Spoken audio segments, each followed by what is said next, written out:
Good evening, everyone, and thank you for joining us this evening for what promises to be a lively discussion on money, master or servant. St. Paul's Institute is devoted to such discussions because we believe they help audiences forward their own thinking, to make up their own minds on how they choose to behave and how they can take action to change what needs to be changed. My name's Barbara Ridpath. I'm the director of St. Paul's Institute. We have a proud history of drawing attention to issues that are crucial to human, social, material, and spiritual well-being.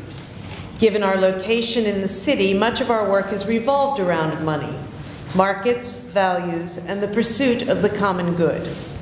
On such topics, we have been delighted to host Michael Sandel under the dome of the Cathedral and an entire series on the city and the common good.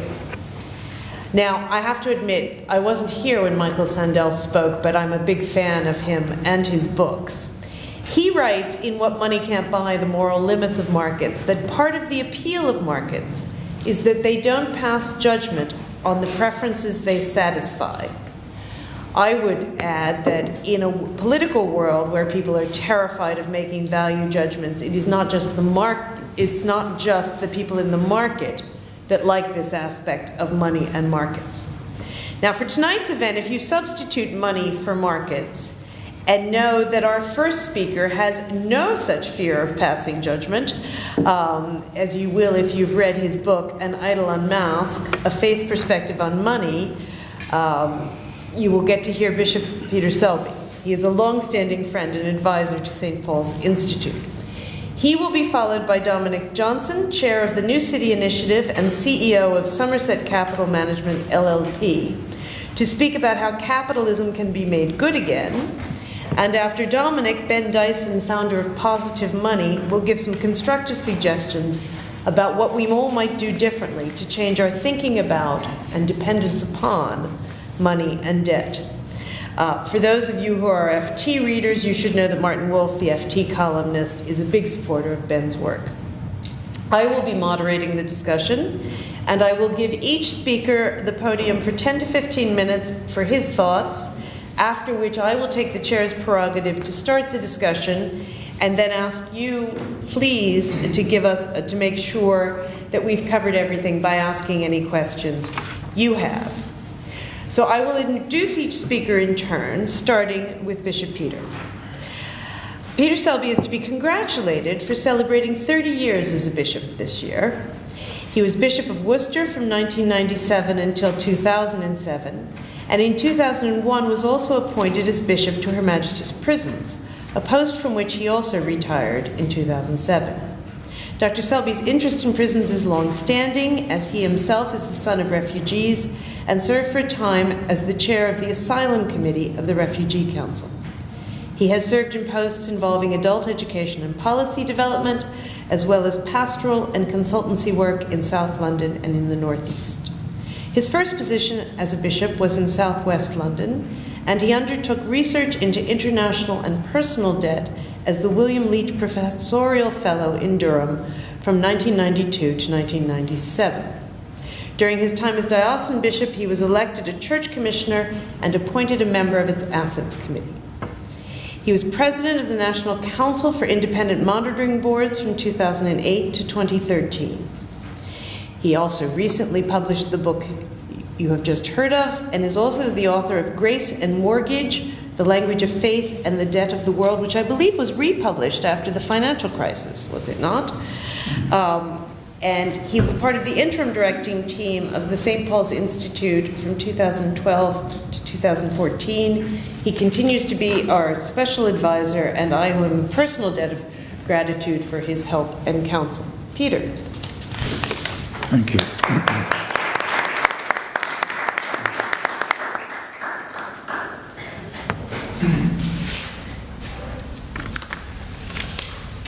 It's a great pleasure to me to talk at this gathering.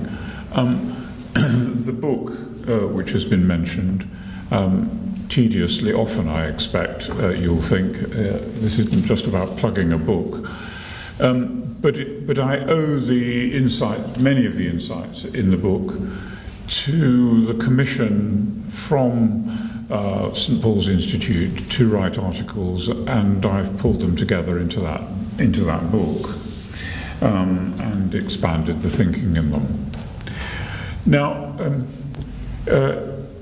if I may first either brag or confess, I'm just back from Tokyo.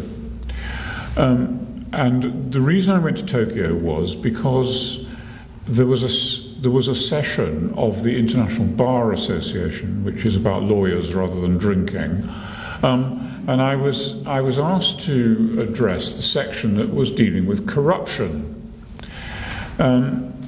I resisted this. I said I didn't really know anything about corruption. I was happy to report, but I was nonetheless asked to come. And the reason I was asked to come was because there was to be a debate. And the debate was between those who thought that the people primarily to blame for bribery and corruption were the people who gave the bribes. And on the other side of the argument, the people who thought that the primarily blameworthy people were the people who took the bribes. And I was asked to sit in the middle, as a kind of active, abstaining person in the vote. And it's a source of some pride to me that when they took a straw poll at the start of the evening, nobody wanted to abstain. Everybody was quite clear who was to blame. By the end, I'd got quite a few followers, and so I felt really good about that. My point in speaking to them was that it was pointless to discuss who was to blame for bribery and corruption, when what the truth of the matter is that we live in a world which actually supports corruption, is fundamentally a world in which money has become a corrupting influence. Now, in the later speeches you're going to hear, you will hear people talking who know what they're talking about, which is different from me. And you will hear a very considerable and powerful debate about what's happened to money. And I look forward to that debate because it's a debate that is quite technical, but is also very important. Because what's happened to money is the source of the particular disease about money that I want to talk about. Because the only thing that's original in An Idol Unmasked is that it actually makes the claim that money has become a deity, that it has acquired capacities to engender both greed and fear in people and to take over the running of our lives in a very remarkable way, and that is the result of the huge expansion both in the amount of money there is in the system and its volatility, the speed of circulation, and both those things come, as you're going to hear, I'm sure, later, those things come from the fact that money is created for profit by private institutions who have an interest in creating more money and in that money being powerful. Now you will probably be thinking, but it says in the Bible that the love of money is the root of every kind of evil, and that might suggest to you that money itself is neutral. Money is an instrument that we can use as we choose, and towards which we can have attitudes, positive and negative, excessive or not excessive, as we choose. I think that's a very, very dangerous argument. For the fact of the matter is, I want to suggest, that money has become a very dominant force in our lives. One of the questions I often ask people is whether they read a Sunday newspaper which has a money section. And if, as most do, they say yes, I ask people to consider how big the money section is of their Sunday newspaper, and how big it was 20 years ago, if it even had a money section then. And my contention is that in the number of trees that get destroyed every week to produce a money section for your Sunday paper, we have the evidence that money is becoming an increasingly dominant force in our society, and that it bears many of the marks of the ancient divinities in producing a realm of chaos and arbitrariness, not a realm of goodness and justice. And that's what's happened to money, and that's why it is such a dangerous phenomenon. A divinity, not an instrument.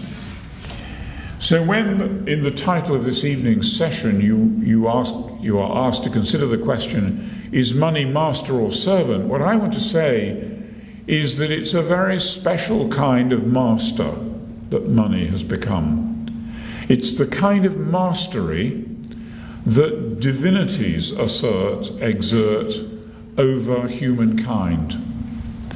And it's a kind of divinity that has the capacity to require us to appease it, to get more of it, to insure ourselves against its most devastating consequences, and to make sure, therefore, that it doesn't control us, but it does, because we have to take steps to deal with money, otherwise it will deal with us. And I want to suggest that anybody honestly looking at their life and themselves will see that they have to give more attention to money than they ever used to. And the reason they have to give more attention to money than they used to is quite simply that money has power, a kind of spiritual power, a kind of capacity to usurp the functions that other things previously exercised. Barbara mentioned Michael Sandel's visit to us here.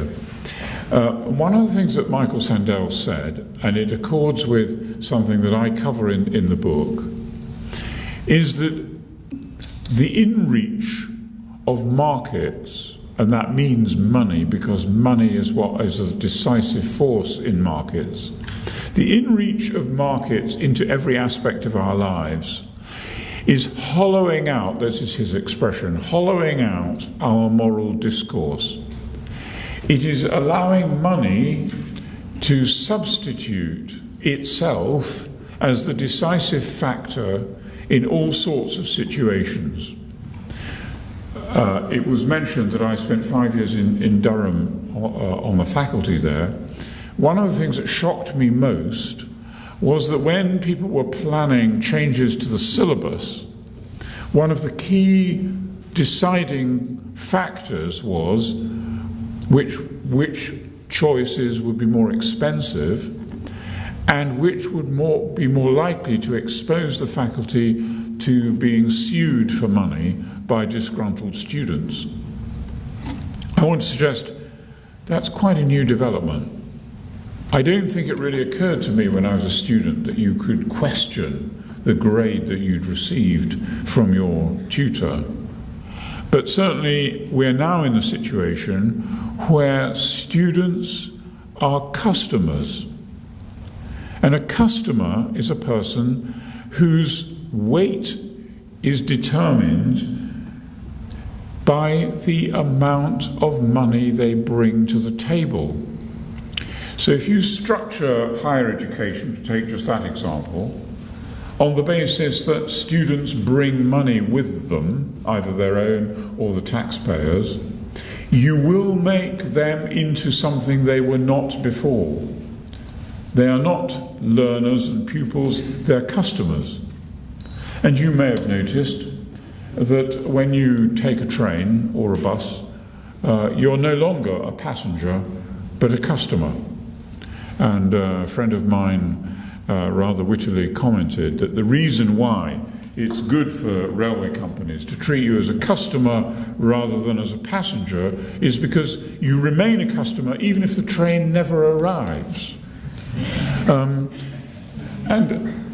But the point I'm making is that when we become customers or taxpayers or license fee payers, what is treated as important about us is the money we bring to the table, not the taste we bring, not the criteria of moral judgment that we bring. Now, I happen to think that many of the things which you're going to hear about later would constitute good ways of reforming the monetary system. But I think it is of great significance and importance that as well as the technical changes that we need to make, we also consider the religious change that money has been through and the religious change we need to make. We need to understand the religious power of money. Because if we don't understand that, we may find that we're coming up with all sorts of useful technical ideas, but that those ideas somehow fail to meet that change in our inner landscape, that change in our social ways of behaving that we previously thought money was about. And what we need to understand is that money has drawn us into a way of thinking that is a way dominated by itself. Now, one of the starting points that I have in the book is the issue of gambling. It's not because I started out with some puritanical objection to raffles.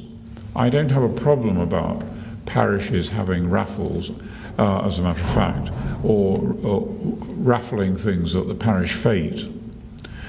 But what happened when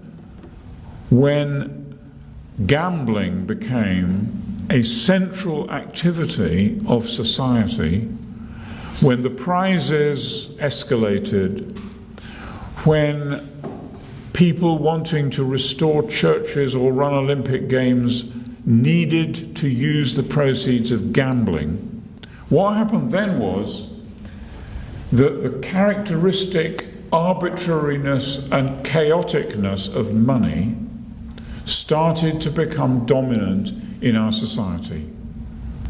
And that's a very serious matter, because it tells the poor that the reason for their poverty is just that they happen to pick the wrong numbers. And that's a very serious thing to tell them, because it's false.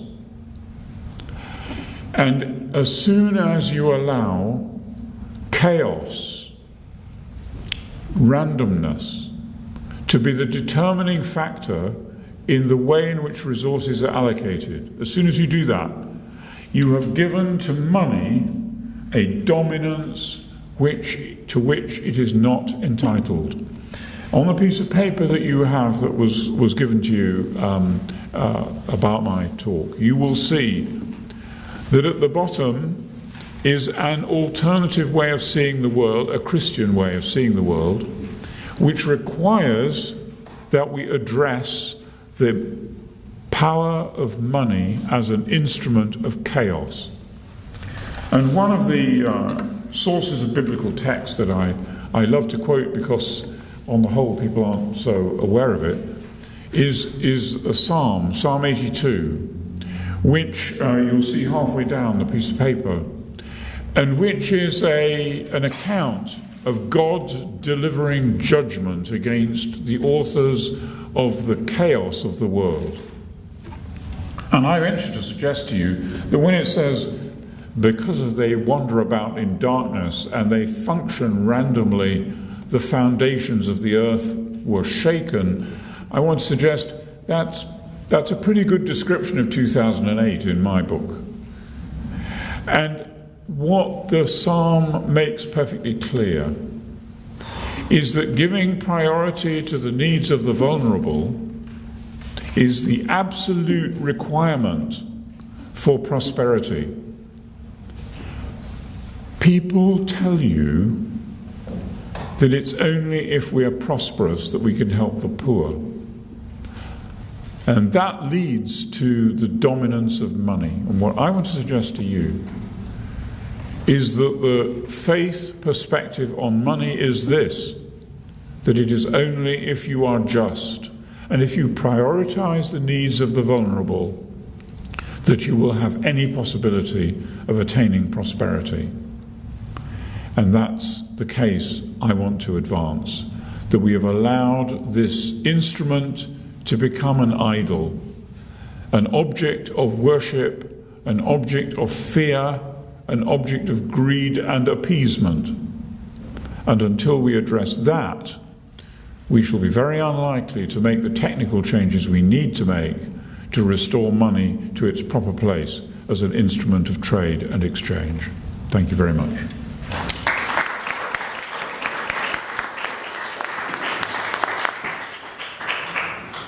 Thank you, Peter. As a starter for 10, I think that could keep us going for quite a while. Our next speaker is Dominic Johnson, who co-founded Somerset Capital Management, an emerging markets asset management firm, in 2007. He is also chairman of the New City Initiative, helping to promote and advocate a better culture in finance. He writes opinion pieces for the Financial Times, is a regular broadcast personality who has appeared on Bloomberg News, CNN, Reuters, and CNBC. Dominic has a keen interest in public service and was councillor for the Royal Borough of Chelsea and Kensington up till 2010. Since before the 2010 election, Dominic has been a deputy treasurer of the Conservative Party, chairing the Business and Entrepreneurs Forum, among other things. He founded the Kensington and Chelsea Credit Union, and is now working to make credit provision a central component of the White City project to eradicate youth poverty, both social and financial. Dominic read politics at Durham University, so you two have something in common. I'm going to sue you for my 2-1, by the way. My lawyers. And spent several years in Asia and North America, returning to the UK in 2001. He is the founder of the Step Up St. Charles Volunteering Project and maintains a close relationship with Canine Partners, a charity that trains assistance dogs for people, especially ex-military, with disabilities. Dominic. Thanks.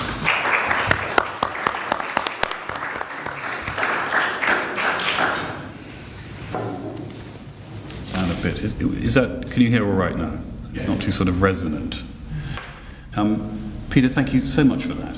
If only I'd spent 30 years giving such wonderful sermons as you no doubt have done, I would have your wonderful tone and timbre to your voice and rationality of argument and great meaning with everything you say. And I do respect the arguments that you've made, as I'm sure all of you in the audience do. They must have struck a chord with you.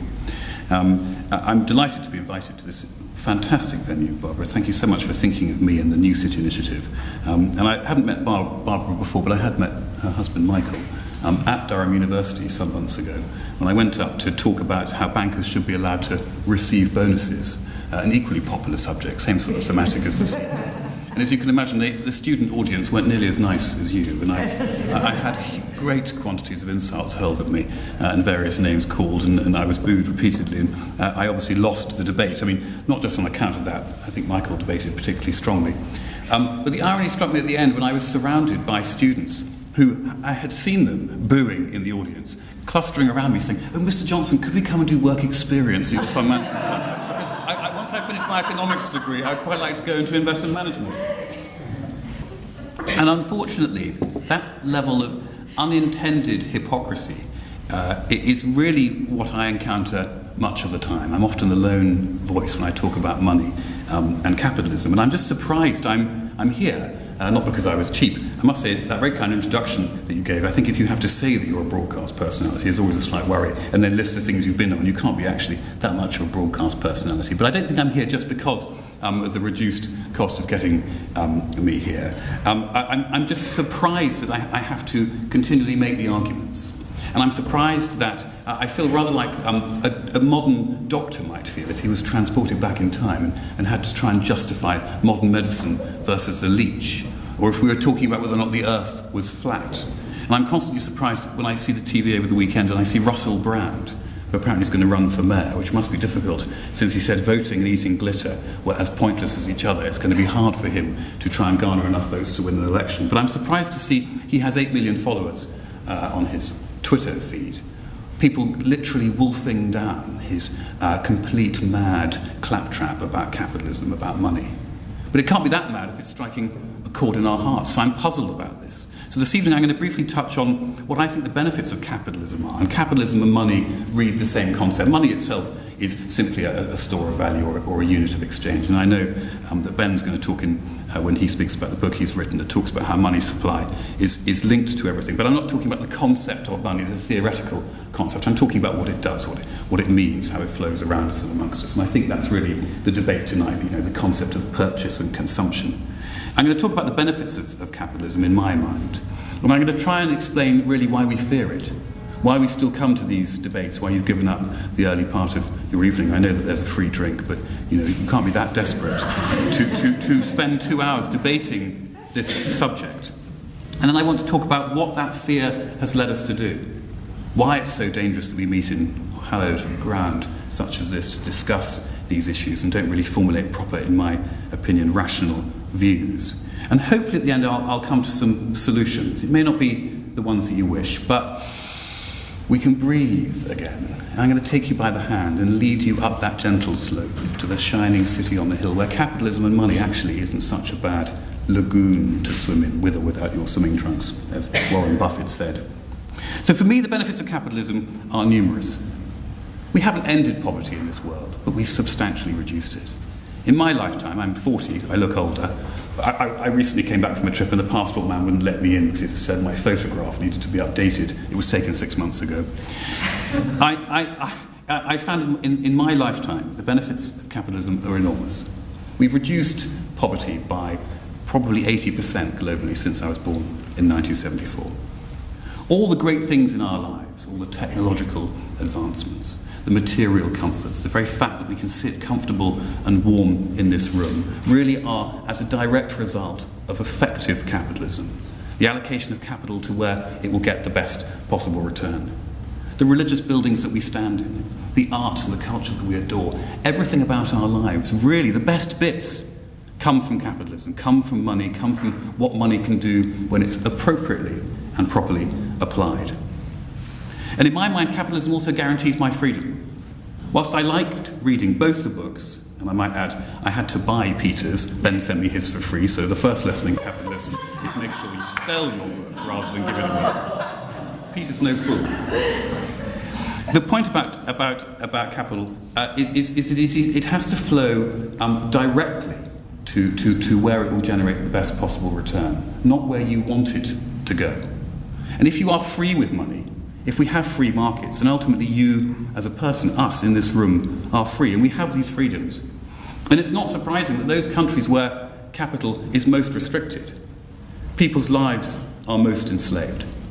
So for me, capitalism truly has delivered real, actual benefits. And if you think what is the purpose of society, surely it must be to enable us to live longer, healthier, and ultimately happier lives. I'll come on to that third section in a moment. But none of you can possibly doubt in this room that capitalism and the flow of money and the invention and the incentive structures and the efficiencies and the customer concepts that capitalism drives has enabled us to stand tall as a human race in such an incredibly short period of time. And I love capitalism. But yet we fear it. Because as I said, money finds its own level like water. We fear the fact that it has no morality. It doesn't direct itself to where it's needed unless it's forced to. We hate change. Of all the things in the world, spiders, heights, speaking in public, the things we hate the most is change. People still use old-fashioned telephones. My grandmother refuses to update her video recorder. These are small pieces. But think of the huge social change we've undergone in the last 30 years. The reforms in the UK in the early 80s. Reforms in America. I was intrigued to see on the news the Italians have marched en masse. The one thing they can do is strike in Italy. Do you know what they were striking about this weekend? They had a banner. They were striking against labour reforms. We can understand that. No one wants to be forced to have their labour changed. It's painful. We sitting here, not affected, probably think we understand that's important. The underneath piece is we are also marching against youth unemployment. Does no one in this room see the extraordinary dichotomy of the two concepts being on the same billboard at the same march? They're against labour reform, which encourages employment and could give jobs to the 50% of Italian youth who are unemployed. And yet they want to see more youth employment. So change for us is terrifying. We hate it. What's happened in this country over the last 10 or so years is we've seen a rise of a political party, and we see this mirrored across the Western world, that represents people who are terrified of change. And by this I'm talking of the UK Independence Party, or the National Front in France, or the Golden Dawn in Greece, or all the far socialist parties in Greece, or the Tea Party in America, or whatever it may be. These are organisations that are terrified of change. They don't like change, and they have a huge constituency amongst many of us who hate change. And that could be change in how we do our business, in the same way that they're marching against the reform of labour laws, or how we mine our coal, or how we get to work, or how we open our borders, or globalisation, or technology, or whatever it is. We don't like change. And capitalism forces change. And for those people post the change event, it's the most wonderful thing in the world. But for those people pre and in the process of being changed, it's incredibly painful. And so we resist it in every way we can. And the second thing we resist is volatility. Capitalism has cycles. There is a necessary astringency, a concept of bankruptcy, which we forgot about in the crisis in actual fact. Truly important to cleanse, like frost, like seasonal change, like whatever, like a forest fire in a Montana forest. They stopped fires in Montana. They kept putting them out, as a result of which the undergrowth grew so big that when the fire came, it wiped out practically all the forests in Montana. It's taken 30 years to regrow. And that's exactly the same with our economies. We don't like volatility. We don't like the cycle. Everything we do now is to try and tame that cycle, to try and smooth it out.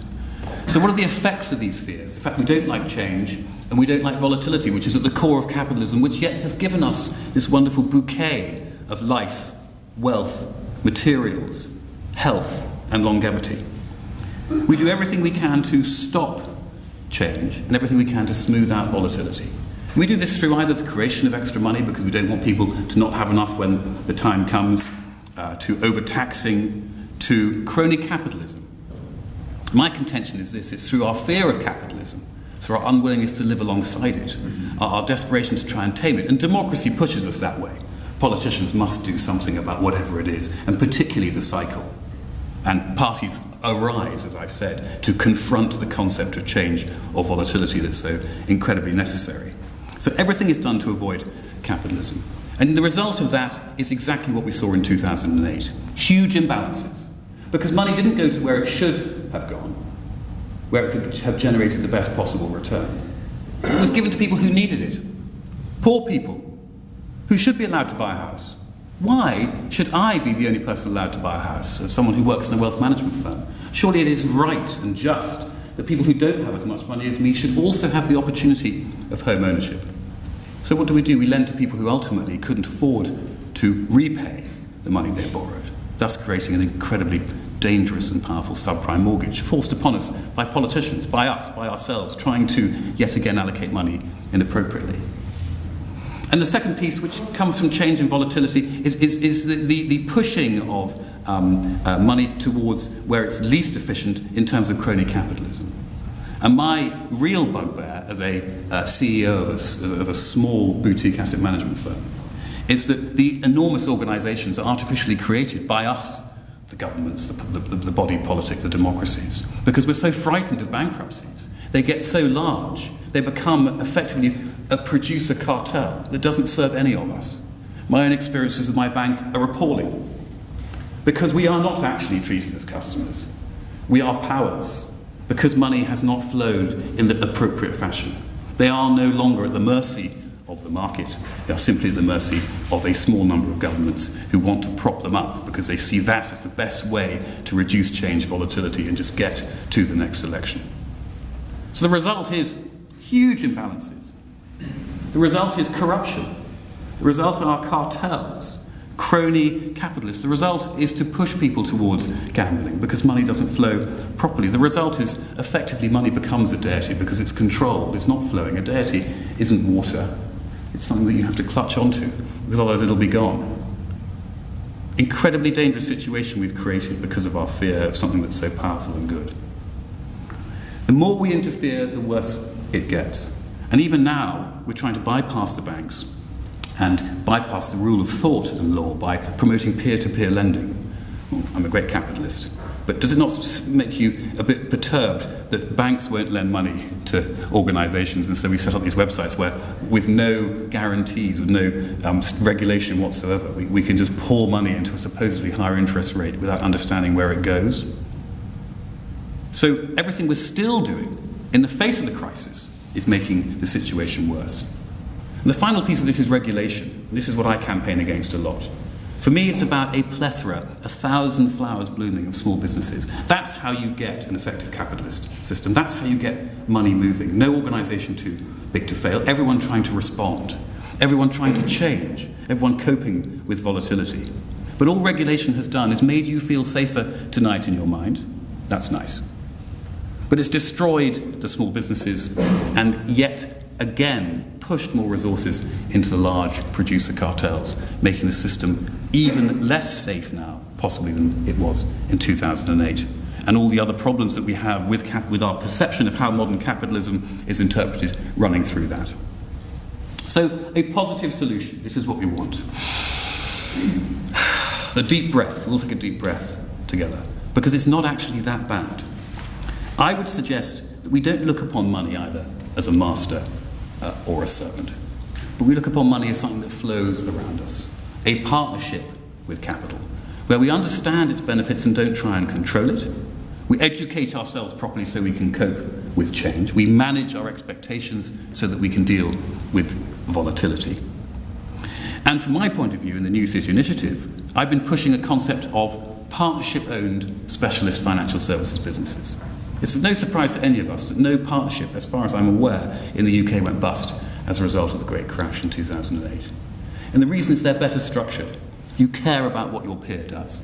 In my organisation, my partners, and this is one of the things that Thatcher unfortunately did away with in my mind mistakenly, we care about the activities of our peers.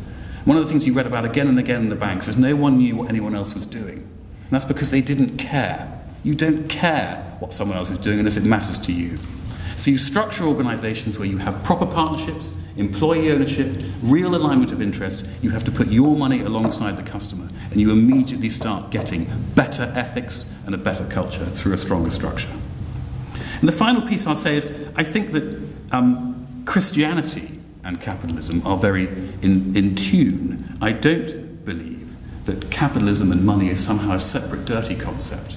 I think the creation of wealth, the advancement of our society, the raising up of humanity and our journey from the swamp to the stars, as Ronald Reagan so wonderfully said, I think that is absolutely compatible with Christianity. The parables of the talents, the concept of investing. Matthew 15, verses 28 to 35, you probably can quote this yourself when asked by the Pharisees, is that right? They were probably the hedge fund managers of the day.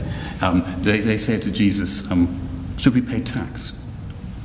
Nowadays, Jesus would probably have said, I'm afraid I'm not authorised to give financial advice. But if you use an SEIS, you don't have to pay tax. But the draw from this, I am told by theologians, probably from Durham, is that the concept of having a Christian life and a capitalist life are not actually incompatible. They exist upon parallel lines. And my ask tonight is not simply to write off the concept of money, and not to take what has happened through our distortion of the capitalist system as the fact that is capitalism presented to us today, but to step back and look at the opportunities we can have if we do genuinely breathe deeply, cherish what capitalism and money can do for us, Know that we must have a hinterland of faith and community beyond this. Not try and distort and warp the capitalist flow of money, but rejoice in it. And I think if we do that and we live alongside it, then ultimately this problem will be solved. Money neither our master nor we its servant, but our partner for the future. Thank you very much.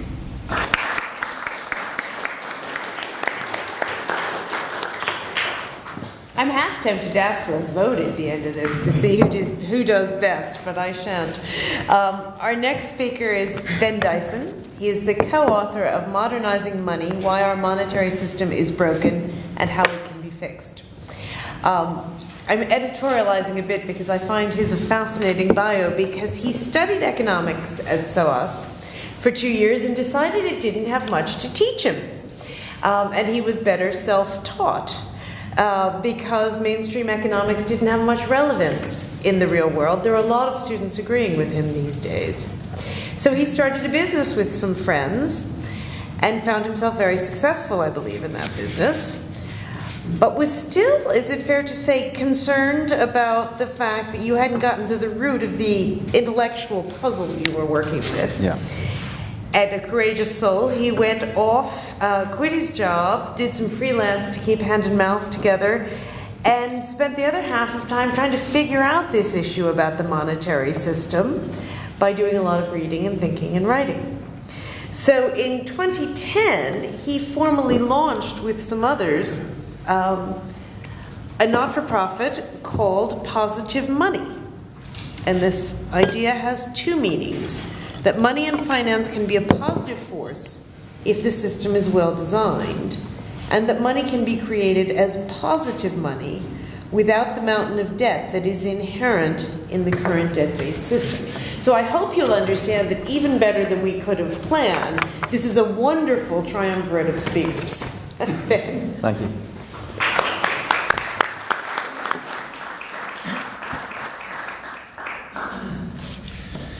Well, from the point when you leave school until the time you retire, you spend about 1 out of every 4 hours, including the time that you sleep, doing things in exchange for money. Now, unless, I think the majority of people don't do that for the sake of having money in the bank account. They have it to get access to the food and the things that keep us alive and make life livable. But the point is, if you have money, you can get people to do things for you. And put it another way, if you have money, you can control what people do.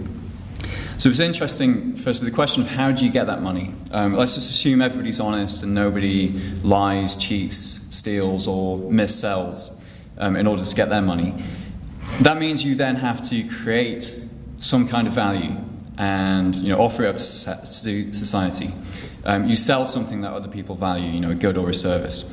And you're adding value to society, and in exchange you're getting money, and then that allows you to go back to society and take some value in exchange. But what if you could create money? That would allow you to take some money from society, so you take some value from society without actually having to create something of value first, or having to earn the money by creating something. So we all know that there's something a little bit fishy about this process of creating money. And that's why if you try and do it yourself at home, you get the police coming through the door 2 a.m. the next morning. And there was a BBC journalist speaking to one of the Bank of England directors. The director was called Paul Fisher. And the journalist was saying, why is it that we're not allowed to create our own money at home? And he said, and this is what he said: when you create money, you create some value for yourself. If you issue £1,000 worth of IOUs, you get £1,000 for nothing. So the power to create money actually means that you can get value from society without first creating any value or adding any value to society. So that sort of leads on to 3 questions, which I think are really critically important. The first one is, who currently has the power to create money today? Where does that power rest? Secondly, how much money do they create, whoever has this power? And then thirdly, how do they use the money they create? So on the first question, who actually has the power to create money, I'm just going to quote the Bank of England. In a recent paper that they released in March this year, they said that commercial banks create money in the form of bank deposits by making new loans. When a bank makes a loan, for example, to someone taking out a mortgage to buy a house, it does not typically do so by giving them thousands of pounds worth of banknotes. Instead, it credits their bank account with a bank deposit the size of the mortgage. At that moment, new money is created. So whenever you walk into a bank to take out a loan, that money isn't coming from somebody's life savings. It's actually new money that is created through a very simple accounting entry. And this is all legal. And that is the way that 97% of the money that we now use is created. Now, these deposits are essentially IOUs. So banks are creating money by issuing new IOUs. So on the second question, how much money have they created? Well, it took 300 years for the UK banking system to create the first £1 trillion. And then it took the next 8 years to create the second trillion. And then we had the financial crisis. When they were creating these £1 trillion worth of new IUs in the years running up to the financial crisis, they were doing it through lending. So at the same time, they were creating £1 trillion worth of new debt. And when Paul Fisher was saying, as I just mentioned, that when you create IOUs, you get some value for yourself, the value that the banking sector acquired from itself by issuing these IOUs was £1 trillion worth of interest-bearing mortgages and debt. You know, personal loans, credit cards, loans to businesses, and mortgages. Okay, the third question, how did they use that money? So in the 10 years running up to the start of the financial crisis, of the money that banks created, the new money that they created, 51% of it went into mortgages, into residential and commercial property. 31% went into financial markets. 8% to businesses outside the financial sector. That's the part that most people think is the majority of what banks do, lending to businesses, but it's actually a minority. And then the remaining 8% went to things like credit cards and personal loans. So when you take those figures into account, it's hardly surprising we have an economy that is skewed towards property lending and financial services, and a business sector that is, starved of credit, essentially. So the power to create money is essentially the power to shape society. And right now that power rests with the banks. And that has consequences beyond just the high house prices that we have today. It also has, it's a big driving force behind the rise of inequality. So for anybody who's looked at Thomas Piketty's book, the 600-page mammoth book on inequality, a large part of the inequality that he talks about, this rise in inequality that has happened over the last few decades, has been due to the rise in property prices. And those property prices are largely driven by newly created money and credit created by the banking sector. So if you've got the wealth to jump onto the ladder, or you've got the income to get the mortgages, you benefit from these artificially high house prices. If you don't, then you're frozen out and you end up paying off somebody else's mortgage with your salary. So that drives inequality. The current system, by allowing banks to create money, 97% of the money as they make loans, that is one of the big driving forces behind the big rise in personal debt. If we only create money when somebody goes into debt, then there has to be debt for every pound in somebody's bank account. And that is really essentially why the government's growth strategy is we need to get banks lending again. And it has been that since the crisis. But then if the driving force behind the financial crisis was that banks were lending too much, too quickly to the wrong people, then you have to question how the solution to the crisis is to get banks to lend even more. And we've been warning about this danger for a while. Now actually the former chairman of the Financial Services Authority, Lord Turner, has been saying the same thing, and he recently said, we got into this mess because of excessive creation of private credit and money.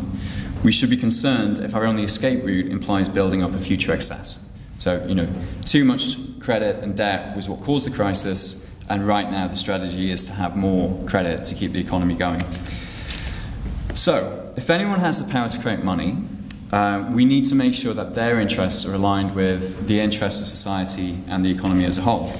And I think the experience of the last few years shows you that the interests of large banks is not aligned with the interests of society or the economy. And that's one of the reasons why I would argue that you should not trust the large banks with the power to create money. So what are the alternatives? Should we give the power to create money to politicians? Well, I think the problem here is political short-termism. Now, if you think like the average lifespan in the UK is about 80 years, the average parliamentary term is 5 years. So the people in charge of the country are really making decisions whilst worrying about the next 1/16 of your life. With those kind of incentives and that kind of short-termism and that myopic focus on winning the next election, I don't think that politicians can make the long-term decisions that are needed if you have the power to create money. So we obviously need something else, some organisation or some body that has interests that are aligned with those of society, that can make tough decisions, that can think about the long term. Now, the least radical proposal is that you would say to the Bank of England's Monetary Policy Committee, instead of setting interest rates, actually take over the responsibility for creating money directly instead of allowing the banks to do it.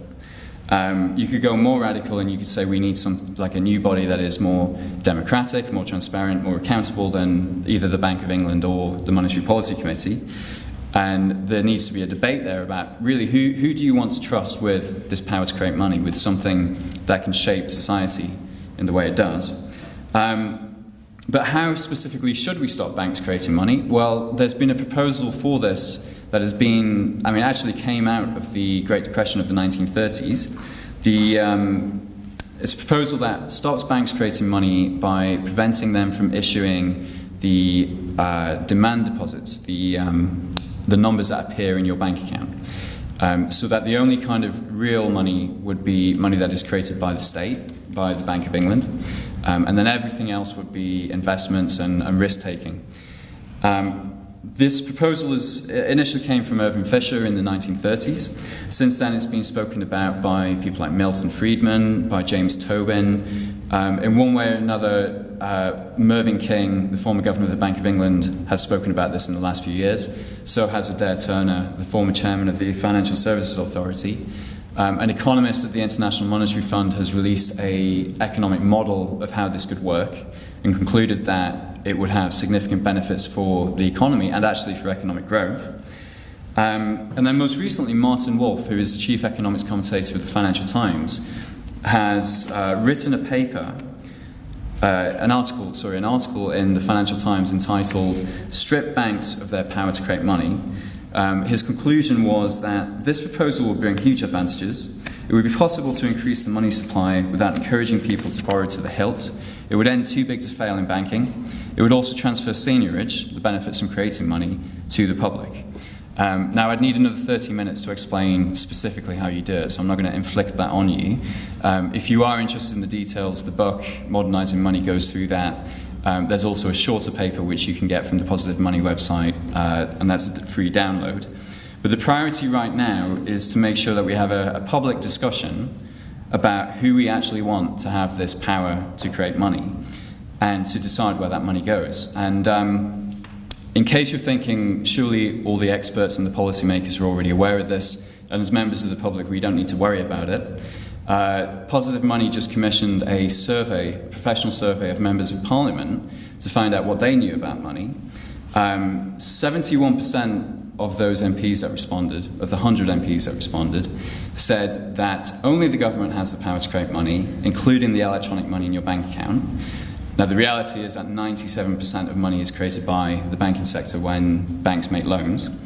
Only 12% of those MPs actually understood that banks create money when they lend and they also destroy money when loans are repaid.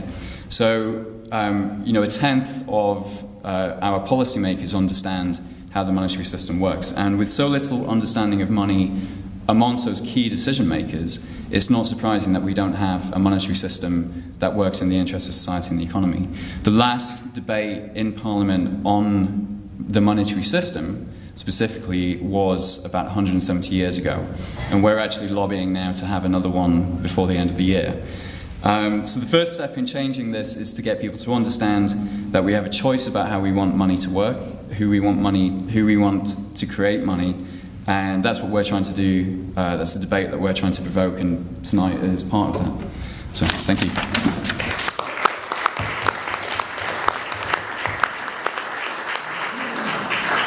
Thank you, Ben. I'm going to do exactly the opposite of what a moderator should usually do. Usually you want to get people fighting with each other, but I actually think, despite the fact that you come from very different starting points and maybe philosophical views, you actually come to relatively similar conclusions about a need for change, even though the need for change may stem from different things. So I think what I'd like to do is ask each of you to give us one constructive solution of what would get us away from our current position. And I'm going to say our current position because each of you have a slightly different view of what that is. Who would like to start? The little bishop, probably.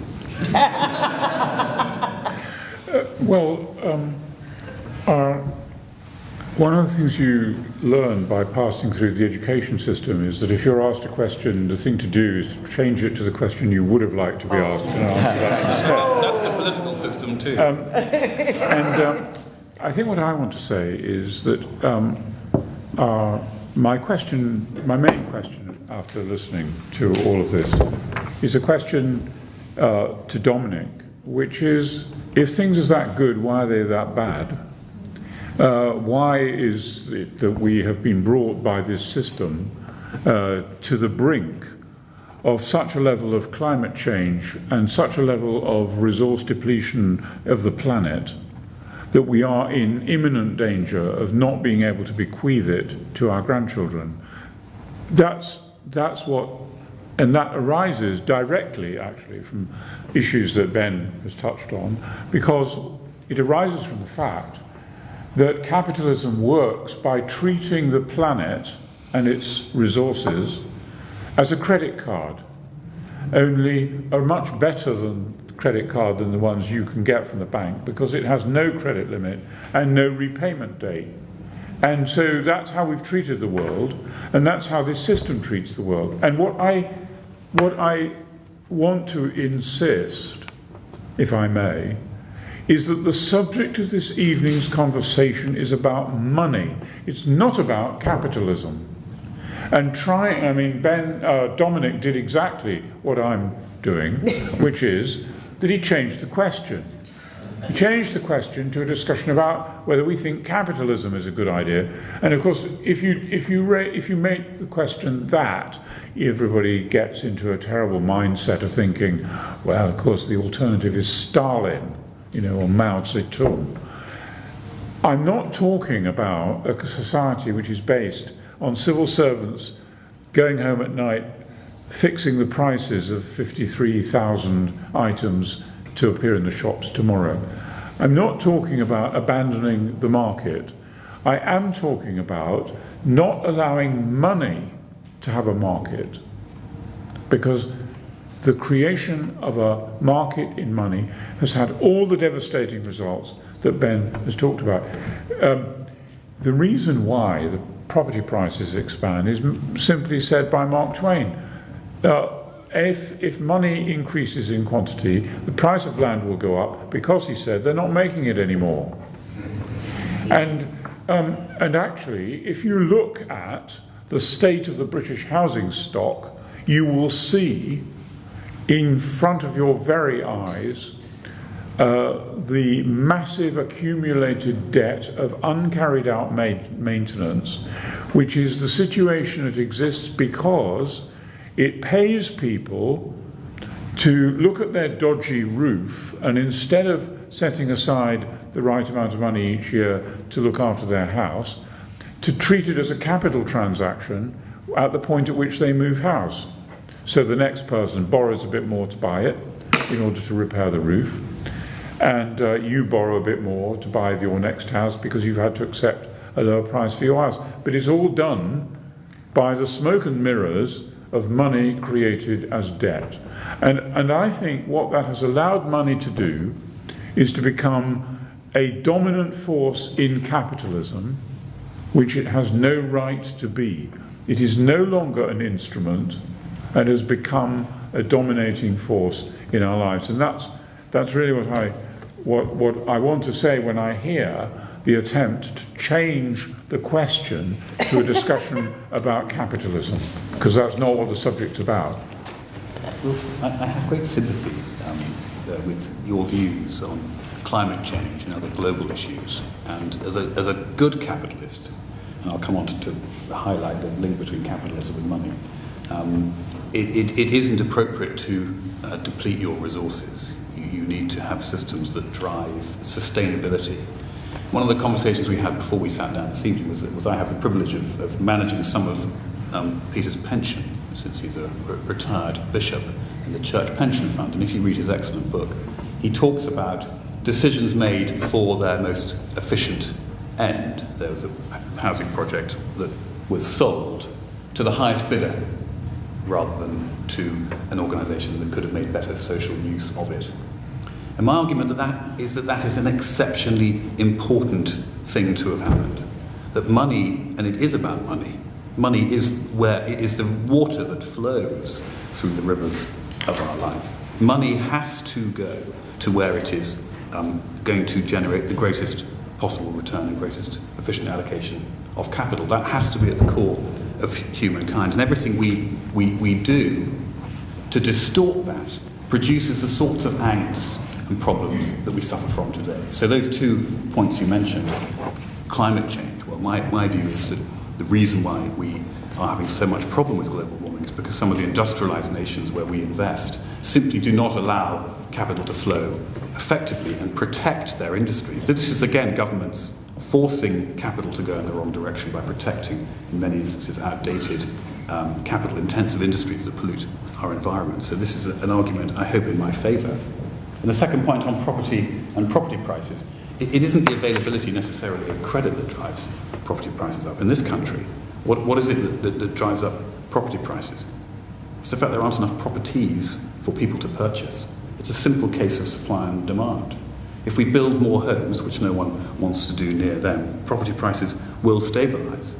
And yet again, it's an example of our desire to try to smooth out the volatility of capitalism or the flow of money, to give ourselves repeated property price increases, which is what we demand at the ballot box. I guarantee you, any government that makes your house go up in value will be re-elected. That's a fact. So what do all governments try and do? They try and limit effectively the supply of houses and increase the supply of capital. So they distort the process. So my argument is that tonight is about how we've distorted the flow of money. And it's because of our distortions that we have led ourselves to this unhappy place. And if we can learn to live alongside the flow of capital, with its constraints, and bring back structures that improve personal responsibility and ethical behaviour in finance, then ultimately we will be a lot better off, rather than using a sledgehammer to crush a nut that has given us so much succour over so many generations. All right, having failed miserably to ask my first question,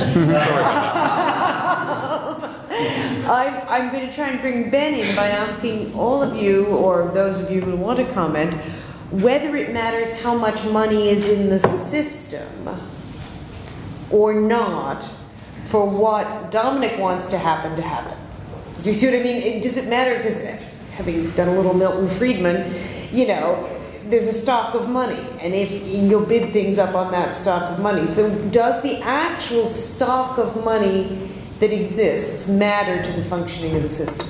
Well, yeah, because so what Dominic was talking about there with, you know, money has to go to where it can be of the most value, where it can be used by people in the most effective way to add the most value to society.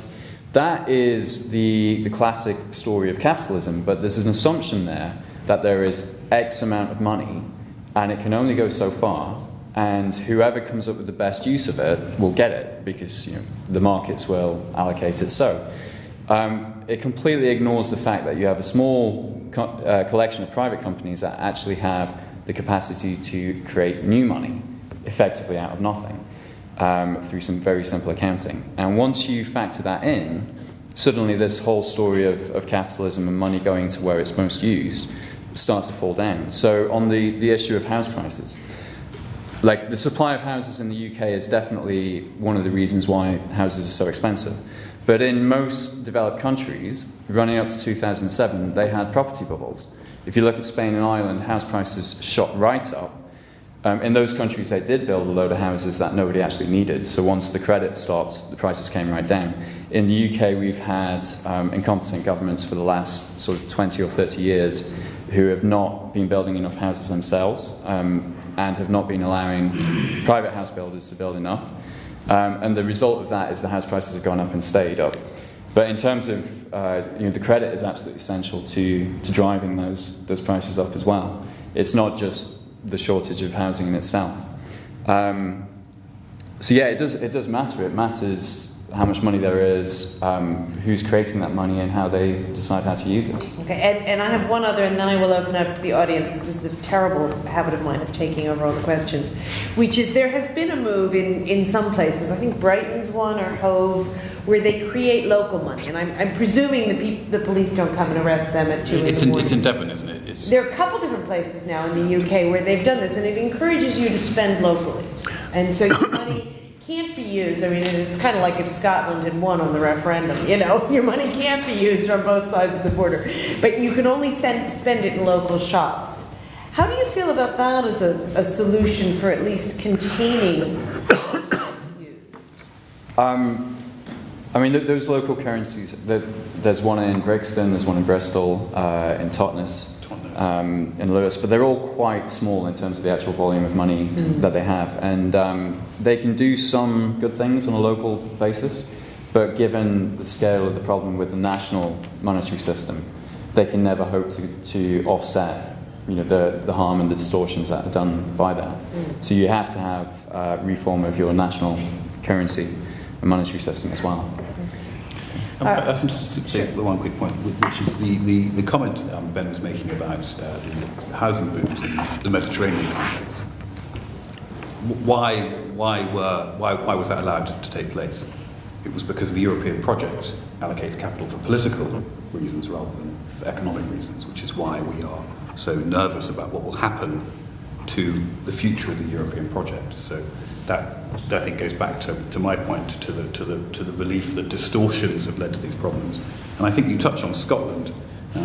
My view of the Scottish independence movement was not about trying to break away from rule of English, English soldiers in Edinburgh Castle subjugating the impoverished Scot. It was a rejection of Anglo-Saxon capitalism. And if you listen to the language of the referendum, it was if we are free of England, we will be able to ignore the concepts of prudence effectively and have unlimited money for the health service. So how they were going to do this, no one really questioned. But that was fascinating for me. That was what the referendum was about. It wasn't about nationalism or anything. Half of us in this audience probably come out for Scottish roots like I do. It was about the rejection of the concept of the free flow of money in the free markets. And that was fascinating for me. I don't know if that is useful to the debate there. Now, we have, I believe, a microphone, and we do that because it allows not only people to hear... No, we don't have a microphone, so you're going to have to... Sorry, I got that wrong. You're going to stand up and project so everybody can hear you and also our mics can hear you. Yes? Yeah, thank you. My name is Moin Yassin from Global Vision. The point I want to make is I'm looking at money from a moral, political, economic perspective. It's important to be very specific about what I'm saying. In general, there were a lot of jokes from the panel, I agree. Also, my views from an Abrahamic perspective, not just Christian, or moral for that matter. But I must vehemently disagree with the gentleman in the corner. Although I'm also an entrepreneur, I'm also trying to set up a bank for entrepreneurship, so we might have something in common. But your view on capitalism, you're from another planet, mate. I would say in Glasgow or anywhere. I mean, there's been 17 crashes of the system since the rise of it. It's a monster. You haven't even mentioned imperialism and slavery, for God's sake. So get your facts right, because unless you understand, unless you have the right diagnosis, you're on the Titanic. We are on the Titanic. So that's my first point. Urgency, where we're at, 17 crashes, and we're in the midst of one of the deepest, and it is linked to war. My community globally has been targeted, right? Because the system needs war. It creates enemies. No one's mentioned that. Understand what you're dealing with, because it will bite you, and it will sink you, all of us. Now, coming to something practical, points about nature and governance was mentioned. Two suggestions from our think tank. And one of them is actually, I think we are hitting the right people, invisibly. This, ladies and gentlemen, is in the Evening Standard by the owner. And you know what he's saying? I was shocked, because I know what I do to the Evening Standard, or a lot of the articles, or what I do to the paper. He's saying, the owner, we must create a global force to fight corruption. And guess what he says? The diagnosis. Half of the world's wealth is laundered. Economic crime. That's not me saying it. And he's, listen, to the final point, a lot of it comes from London. Not very pleasant. We're right about here. So anyway, and the Bank of America recently got 20,000 million, not an economic conspiracy, 20,000 million fine. And where's the accountability? So that's my point. We need democracy in finance. And we need to eliminate the banker's government. That word wasn't used. There is a government. If you want to have a discussion, let's have it. And it's on the internet. Hundreds of millions know that now. Not just the word idiot. So there is a banker's government, and it's unaccountable, and it's got to be eliminated, not just accountable, and we need a clean house. I'll end there, and I like those points to be raised. The criminalisation of the banking system, there's criminality that's going unpunished. All those people need to be identified, and increasingly the media, and we know who they are. They need to be made accountable, and also we need to clean the system. Democracy, democratic control. Thank you. I mean, I think Dominic made quite an important point about crony capitalism. So I think some of that is, government by the banks and crony capitalism are not. They're frightened. You've got rid of two guys.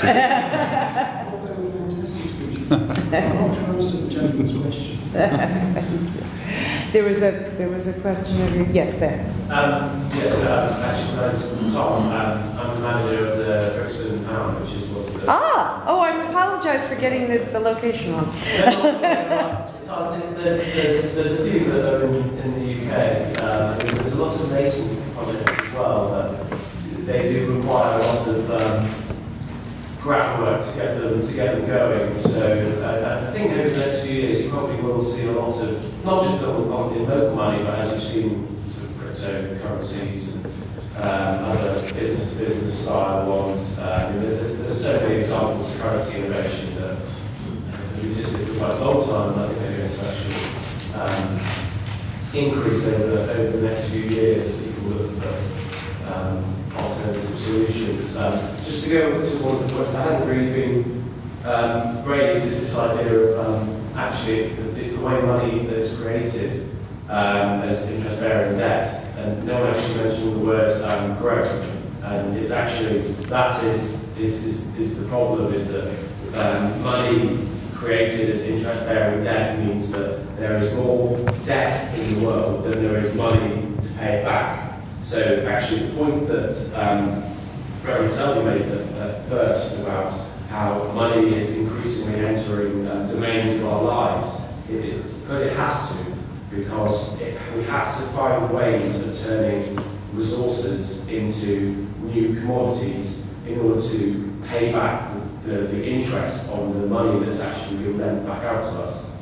So the result of that is obviously the environmental crisis that we are facing, because we're just in this constant battle to find new ways to monetize every aspect of the planet and our lives. So local money is not the answer, as Brendan said. It's not the answer to how we can actually reform reform the money system, but I think what it actually does do is sort of present the idea of practical alternative ways of using money. Thank you very much. Can I try and turn that into a question? Because if we're on this sort of hamster wheel where we're running to repay our debt, I had always thought, frankly, it was kind of the other way around, that we needed growth and they needed us to consume, which is why they were lending us all this money, because consumption is the engine of economic growth, and economic growth seemed to keep people happy. I mean, Ben, how do you see that in this sort of chicken and egg? Are we running to repay the debt, or are they giving us the debt so we'll buy more stuff? It's a tricky one. So academics are still inconclusive on whether the current monetary system requires economic growth, this continual economic growth that we currently have. It's interesting that if the Cabinet Office released this study that shows that there's basically a chart of economic growth that goes like this, and life satisfaction, which goes like that. And that's over about 60 or 70 years. Like, all of this economic growth since the war hasn't actually resulted in people being any more satisfied with their lives. So you have to question, why is that? Why are we continually driving for that? But there is the fact that in a recession, it's very hard for these businesses and actually for individuals who've taken on all this debt to keep servicing that debt, which means it can either slow down the economy or bring the banking system down again. So I could say, at quite a simple level, you can see that we have to keep growing the economy to keep this debt serviced. Well, they have proved that people get unhappier when growth goes down. It doesn't increase satisfaction by going up, but they do get unhappier when it drops. Well, people get unhappy when they're made unemployed. Yeah, exactly. Yeah, but yeah, I mean, I think it's quite clear that part of the driving force is that a lot of these debts cannot be serviced at a time when the economy is not growing. But the way you get your economy to grow is by getting people to go further into debt, and there's a natural limit to how far you can take that. I like debt. You like debt? Debt means I live in my own home. Debt means I can start my business. Debt allows me to efficiently pool savers' money and turn it into something that will improve our lives. And whilst money doesn't buy happiness, you can buy a bed but not sleep, and medicine but not health, and books but not brains, and all these things are true, and I'm not pretending for a minute that you can. If we don't run our capitalist system properly, and we distort it, and your issues come from the distortions, that's my point, and the lack of culture and ethics that go with personal responsibility and appropriate structures in capitalism, then we will be in a substantially worse place, either unfree, effectively a slave, because our money and our property are not free, or limited entirely in our ability to extend our lives and live better. So I don't agree with this view on debt. Good. There's a comment that, whoops, go ahead. Could I respond quickly? Yeah, well, I mean, that sort of thing of, yes, debt allows me to buy a house. I mean, that's good debt if it allows you to take out a mortgage to buy a house. But it's good if it means you end up paying 30% of your income for that house. But then if house prices are artificially inflated through all of this credit so that you end up paying 50% of your income for that house, that's actually reducing your disposable income. The house isn't any bigger. It's just more expensive, and it actually reduces your disposable income and what you can spend and what you can buy. So debt can be useful, but in a system when the whole system is driven by debt, it becomes more extractive than adding value. Having once been a bank lending officer, I think you're asking for proportionate and appropriately allocated debt. Yes. There was a comment. One of the problems is that we lose the concept of enough. I mean, I have grandchildren, and it's very important that they should grow. It's very important that I shouldn't. And there's a simple point there, which is that it's very important that impoverished African countries should have sufficient additional resources to make it possible for people to eat. and to be medically cared for and to educate their children. And that requires more resources. But that doesn't mean that growing forever is actually the right solution for the human condition. Because that can only be done by what I think is the fundamental distortion, which is that things which have no price, which we did not make, like land, like the minerals that are under the surface of the land, get exploited to the point that next generations will not have them. Thank you, Peter. I will let you speak. I really will. Go ahead. First, I'd like to thank the panel for their fantastic analysis of money. I actually concur with Dominic, not because I know him, but because I am Catholic, although for quite a small time. I think people are very quick to look at the negative aspects of, finance and money, but nobody here is talking about the positive things that have come from money. The crashes which haven't happened. People predicting the euro's going to crash and various other elements, but positive things have happened from money.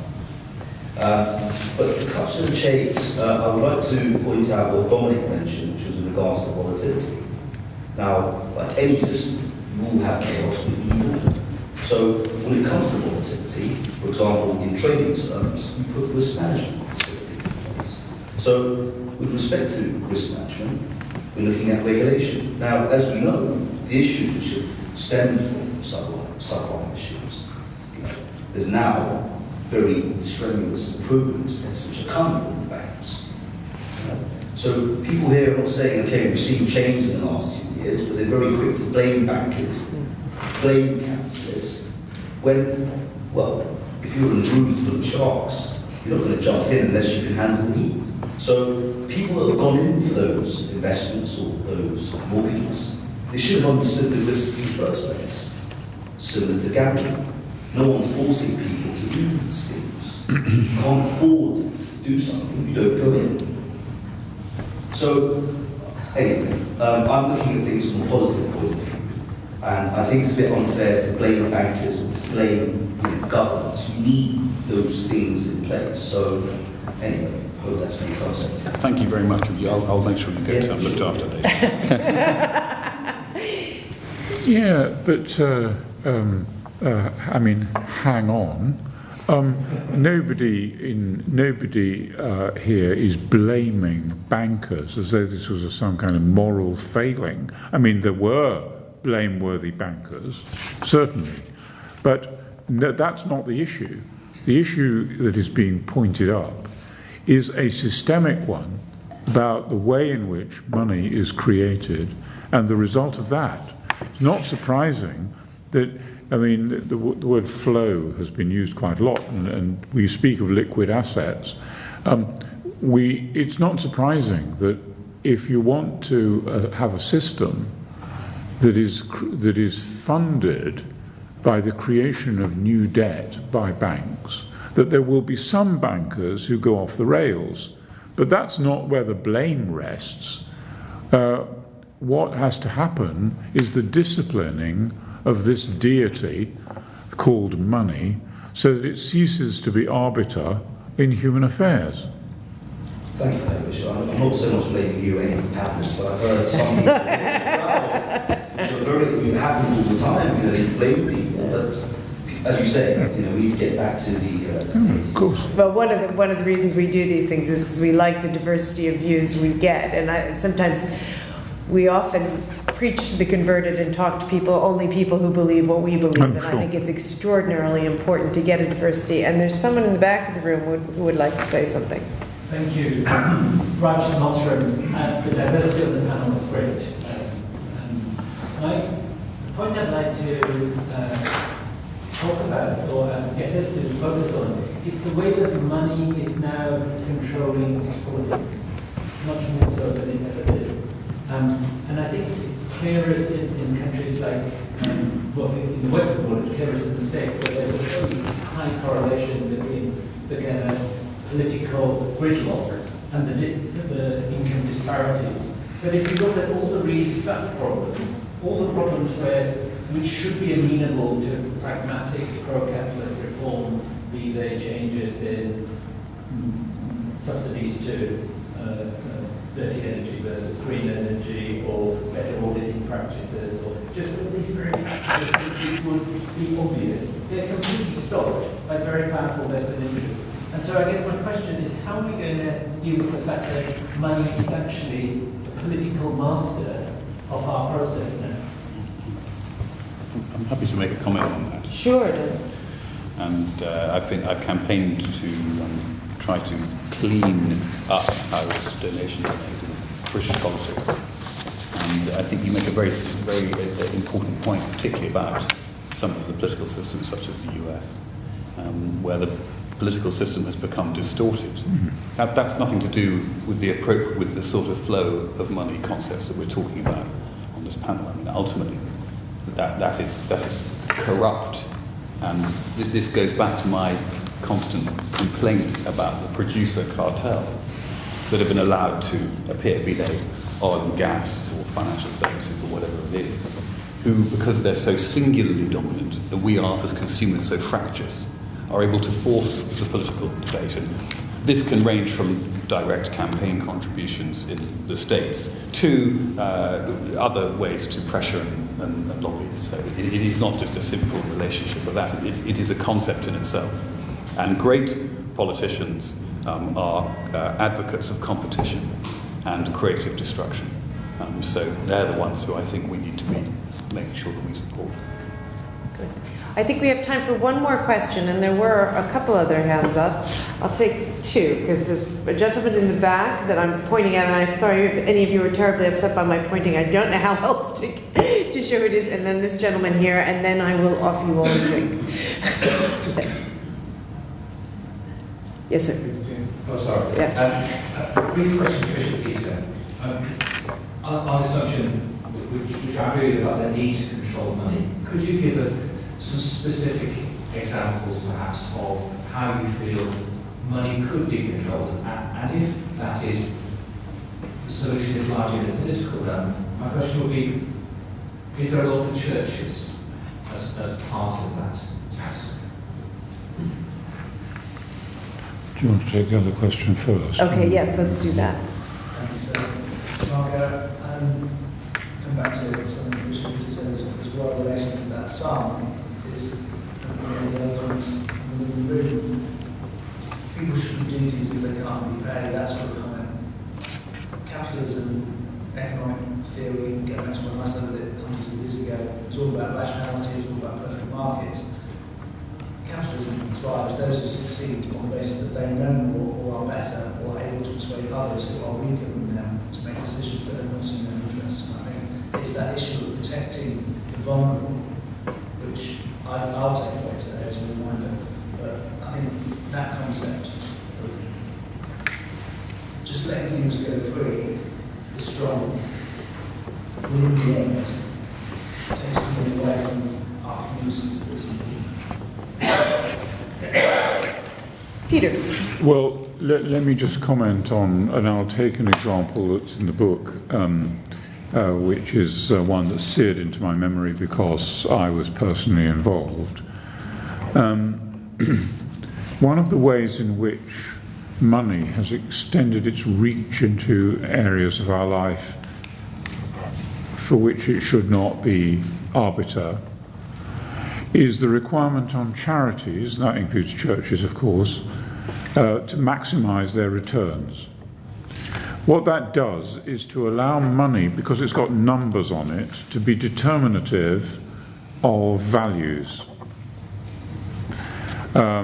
So the particular example Dominic mentioned was the sale of the Octavia Hill estates, which was done in order to support the mission of the church by getting the most money you could. The fact was that numerous people who were involved in that circumstance, in that situation, knew that what that did was damage the mission of the church substantially. It destroyed congregations. It made it impossible for generations of people, future generations of people, to live in the inner city, so that therefore what happens is a distortion, not just of the housing market, but of demography. Now, my point is that what has to be done is to stipulate boundaries to the rule of money, and rather than using money as the boundary around other human activities. Because what is happening is that because money has numbers written on it, it has acquired the capacity to make decisions for us. It looks as though the answer is clear once you know the numbers. And my point is what that does is drive out the qualitative estimate of a whole range of human activities. So that's my overarching aim would be to interfere in precisely the ways Dominic wouldn't like, to interfere as much as possible in the growing capacity of money, created as it currently is, to dominate decision-making of an ethical and aesthetic sort.